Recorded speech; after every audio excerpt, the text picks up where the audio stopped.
So you've just been through a breakup, you started to browse YouTube about how to get your ex back, came across attachment styles, and you just figured out that you're an anxious attacher. So now what? Hey, what's going on, my beautiful people? This is Certified Life and Relationship Coach, Coach Court. In today's video, I'm going to give you 8 tips on how to become a more secure attacher.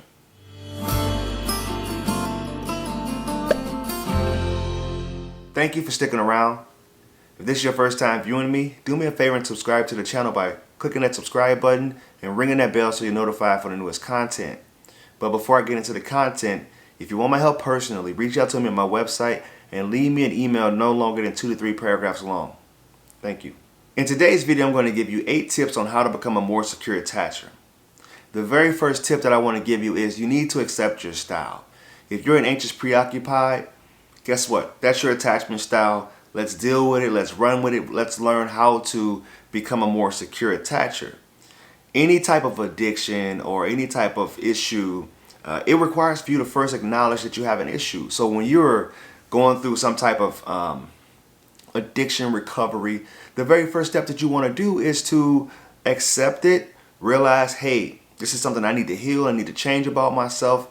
And when you're able to do that, it actually empowers you because you won't live in denial anymore. You won't be wondering, what is this all about? Is it the other person? Do they have the issue? Why don't people love me? So once you accept that, then we can move on to the very next tip. The next tip is to reflect on your history. Now, this is really important because self-reflection and turning inwardly is something that I coach. It's something that I teach, and that's something I've done personally.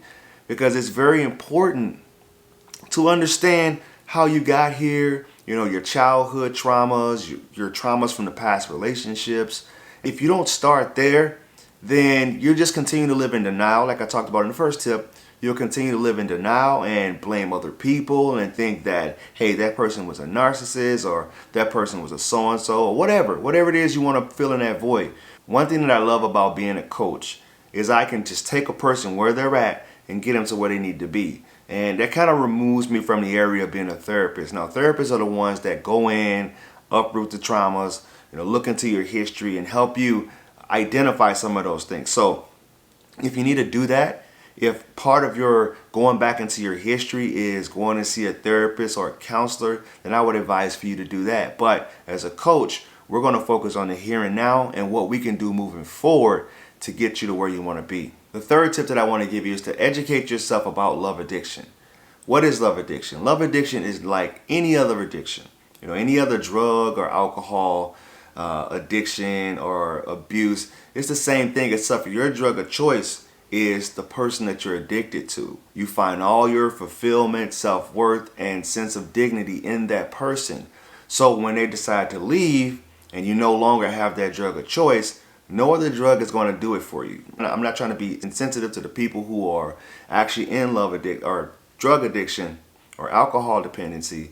I've been there. I've been somebody that's helped people in recovery, so I understand how serious it is. I'm just using this as an analogy, okay? But educate yourself about what is love addiction, how can I break this addiction and move on with a healthier mindset and meet new people in a healthier way and not out of this sense of needing to have that person in my life. The fourth thing that you want to do is take time alone and find your own identity.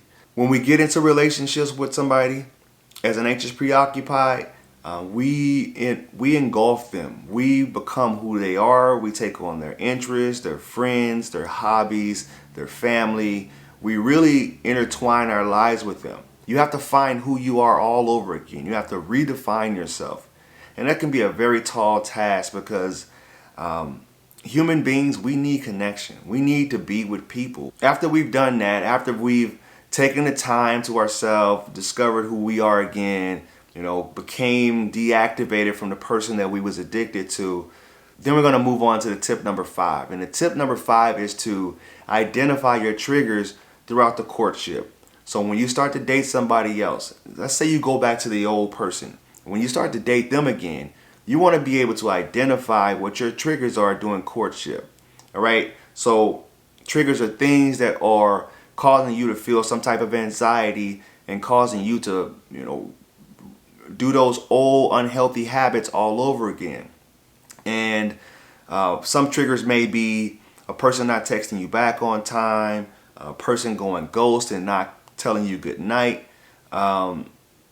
They may be hanging out with friends and you're very worried and concerned, checking their social media when you know you shouldn't be.